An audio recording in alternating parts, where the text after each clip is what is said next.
찬송가 285장 함께 찬송하도록 하겠습니다. 찬송가 285장 주의 말씀 받은 그날 함께 찬송합니다. 285장 주의 말씀 받은 그날 함께 찬송합니다. 주의 말씀 받은 그날 참 기쁘고 복되도다. 이 기쁜 맘 못 이겨서 온 세상에 전하노라. 기쁜 날, 주 나의 죄 다시 쓴 날, 늘 깨어서 기도하고 늘 기쁘게 살아가리. 기쁜 날, 주 나의 죄 다시 쓴 날, 이 좋은 날, 내 천한 몸 새 사람이 되었으니 이 몸과 마음 나 바쳐서 영광의 주를 섬기리. 기쁜 날, 주 나의 죄 다시 쓴 날, 늘 깨어서 기도하고 늘 기쁘게 살아가리. 기쁜 날, 주 나의 죄 다시 쓴 날, 새 사람 된 그날부터 평안한 마음 늘 있어서 이 복된 말 전하는 일 나의 본분 삼았도다. 기쁜 날, 주 나의 죄 다시 쓴 날, 늘 깨어서 기도하고 늘 기쁘게 살아가리. 기쁜 날, 주 나의 죄 다시 쓴 날. 아멘. 사도신경으로 우리의 신앙을 함께 고백합니다. 나는 전능하신 아버지 하나님 천지의 창조주를 믿습니다. 나는 그의 유일하신 아들 우리 주 예수 그리스도를 믿습니다. 그는 성령으로 잉태되어 동정녀 마리아에게서 나시고 본디오 빌라도에게 고난을 받아 십자가에 못 박혀 죽으시고 장사된 지 사흘 만에 죽은 자 가운데서 다시 살아나셨으며 하늘에 오르시어 전능하신 아버지 하나님 우편에 앉아 계시다가 거기로부터 살아있는 자와 죽은 자를 심판하러 오십니다. 나는 성령을 믿으며 거룩한 공교회와 성도의 교제와 죄를 용서받는 것과 몸의 부활과 영생을 믿습니다. 아멘. 느헤미야 8장 13절 말씀을 함께 봅니다. 느헤미야 8장 13절 말씀, 우리 구약 성경으로 738면에 있습니다. 느헤미야 8장 13절 말씀입니다. 구약 성경 738면입니다. 제 말씀을 읽어 드립니다. 그 이튿날 뭇 백성의 족장들과 제사장들과 레위 사람들이 율법의 말씀을 박히 알고자 하여 학사 에스라에게 모여서 아멘. 8장을 쭉 보게 되어지면 수문 앞 광장에서 백성들이 다 모였습니다. 이스라엘의 종교력으로 정월 초하루죠. 우리나라 보면 이제 1월 1일 이렇게 볼 수가 있는데 그날에 많은 사람들이 모여서 밤을 새면서 그 말씀을 듣기를 사모했습니다. 그들이 기다리고 있는 가운데 에스라가 나와서 하나님의 말씀을 읽을 때 그 말씀이 성령의 임하심을 통해서 백성들의 마음을 움직인 거죠. 많은 백성들이 말씀을 듣고요, 회개하고 또 눈물을 흘렸습니다. 그럴 때 에스라와 느헤미야 또 레위 사람들이 백성들을 또 권면하는 거죠. 오늘은 여호와의 성일이다. 마땅히 우리가 즐거워하는 날이기 때문에 우리가 즐거움으로 이 성일을 지켜야 된다. 그렇게 권면하였을 때 백성들이 그 말씀 가운데 순종하며 먹고 마시고 나누면서 그 7월 1일의 성일을 하나님의 은혜 가운데 정말 은혜로운 집회를 보내게 되었습니다. 요즘 말로 말하면 이 부흥회를 한 거죠. 그렇죠?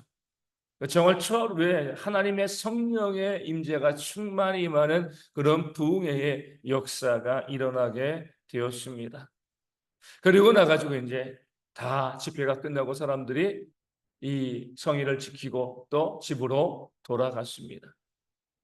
보통 보면 집회가 끝나고 나면 또 집회가 은혜롭게 끝나고 나면 아 정말 그 집회가 좋았어라고 이야기하고 끝나는 거죠.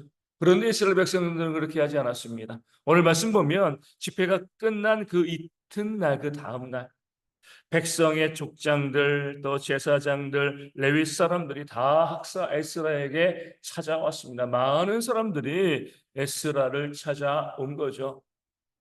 그리고 에스라에게 무엇을 요구하는 거예요?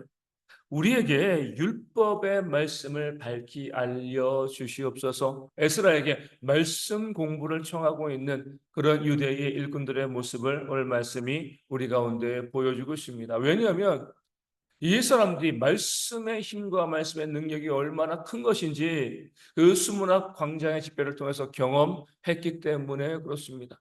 그전까지는 잘 몰랐거든요. 힘이 세야지 최고이고 돈 많아야 최고이고 이 땅 가운데 능력이 있어야지 많이 알아야지 그것이 최고라고 생각을 했는데 에스라가 말씀을 읽고 그 말씀을 읽을 때 성령의 역사가 일어나고요. 그것을 통해서 백성들 가운데 놀라운 하나님의 감동함이 일어나니까 백성의 지도자들이 그들의 인식이 바뀐 겁니다. 하나님의 말씀을 알아야 된다.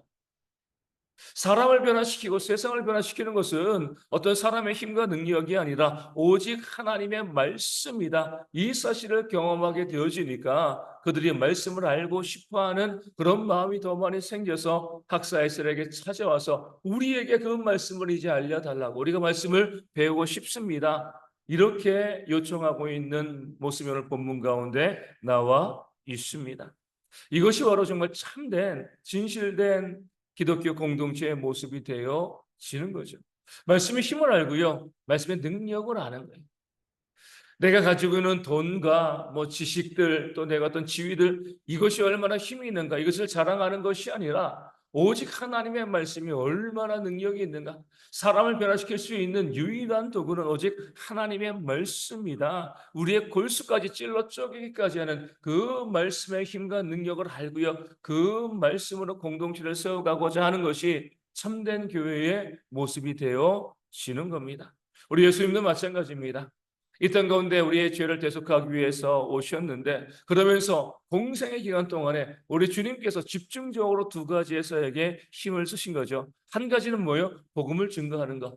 천국의 복음을 증거하는 것. 두 번째는요. 제자들을 양육하는 것이었습니다.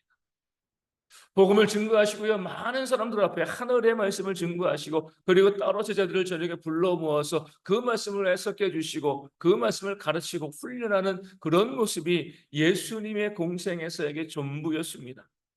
복음 전파와 제자 양육인데 이 둘 중에 무엇이 조금 더 중요합니까? 다 중요하지만 무엇을 주님께서는 조금 더 중요하게 생각하셨습니까? 라고 보면은요. 제자들을 양육하는 것이었습니다. 그 제자들이 주님께서 십자가에 달려 죽으시고 부활하시고 승천하시고 난 다음에 이 세상에서 복음을 증거할 사람들이었기 때문에 그렇습니다. 주님이 복음을 증거하시고 승천하시고 나면 누가 복음을 증거하죠?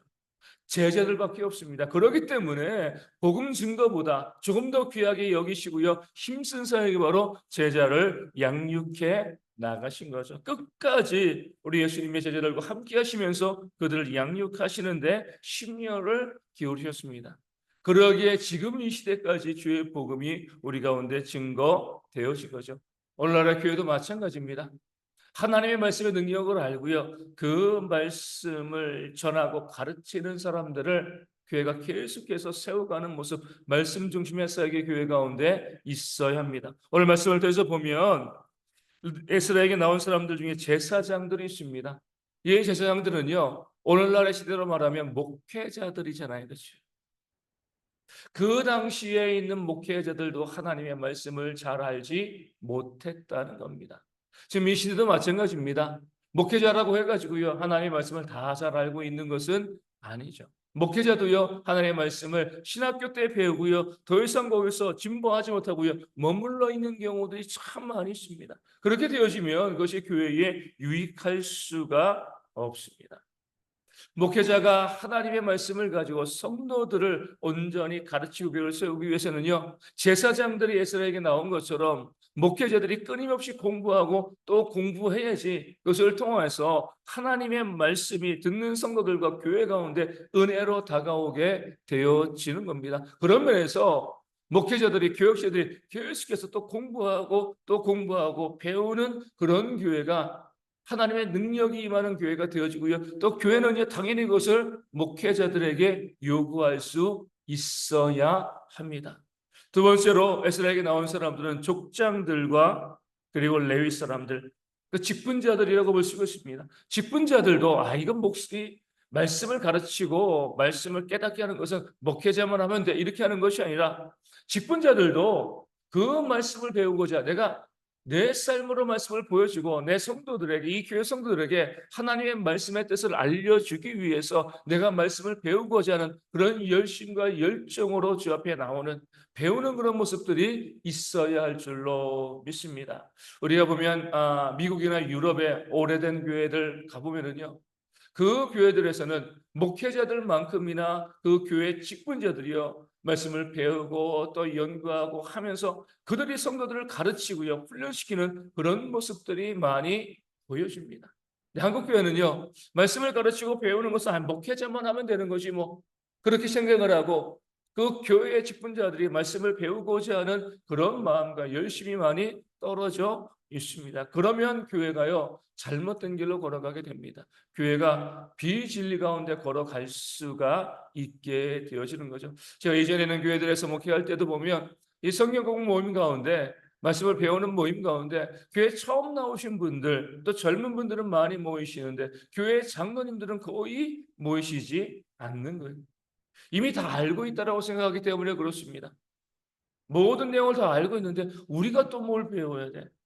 그로 인해서 교회에 큰 어려움과 문제들이 많이 발생하는 거죠. 오늘 모습을 보면 족장들이라고 그랬습니다. 백성의 리더들, 장로들이죠. 그리고 레위 사람들, 그 공동체의 직분자들입니다. 이 사람들이 우리도 말씀을 밝게 알고 싶습니다. 말씀을 배우고 싶습니다. 그 마음 가지고 에스라에게 나와서 율법의 말씀을 가르쳐 주기를 요구하고 있는 그런 모습이 있는 거죠. 이럴 때에 그 공동체를 이끌어가는 자들이 말씀에 대한 사모함을 가지고요, 배우고자 또 마음만 갖고 있는 것이 아니라 직접 가서 말씀을 배우는 그런 모습이 있을 때 공동체에 한 번 일어난 성령 역사가 지속적으로 발생하고 공동체가 부흥하고 세워지는 그런 일들이 일어나게 되어질 줄로 믿습니다. 우리 대형교회가 그런 교회가 되어질 수 있도록 목회자들이 정말 더 열심히 말씀을 배우고요, 또 말씀을 잘 가르치는 그런 교회가 될 수 있도록 기도하여 주시고, 또 교회 일꾼들이, 교회 모든 성도들이 그 말씀의 힘과 능력을 알고요,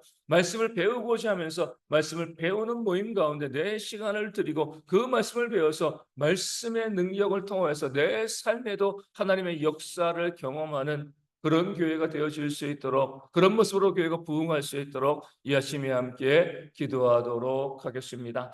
우리 그제 계속해서 소나기가 내리고 있지만 여전히 날이 많이 덥습니다. 이 더위 가운데 우리 어르신들과 어린아이들, 군에 있는 형제들 건강을 잃지 않도록 계속 기도해 주시고요, 여러 가지 질병으로 힘들어하는 성도님들 회복되어 줄 수 있도록, 또 삶의 문제와 경제적인 어려움을 아파하시는 분들 가운데도 회복의 역사가 있도록 위하여 기도하여 주시고요, 우리 선교지 교회 위하여서도 또 작은 개척 교회 가운데도 하나님의 부흥의 역사가 충만히 임할 수 있도록 이 아침에 함께 기도하도록 하겠습니다. 기도문 하시겠습니다.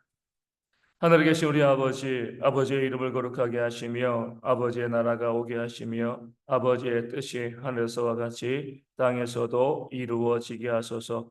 오늘 우리에게 일용할 양식을 주시고 우리가 우리에게 잘못한 사람을 용서하여 준 것 같이 우리 죄를 용서하여 주시고 우리를 시험에 빠지지 않게 하시고 악에서 구하소서. 나라와 권능과 영광이 영원히 아버지의 것입니다. 아멘. 기도하겠습니다.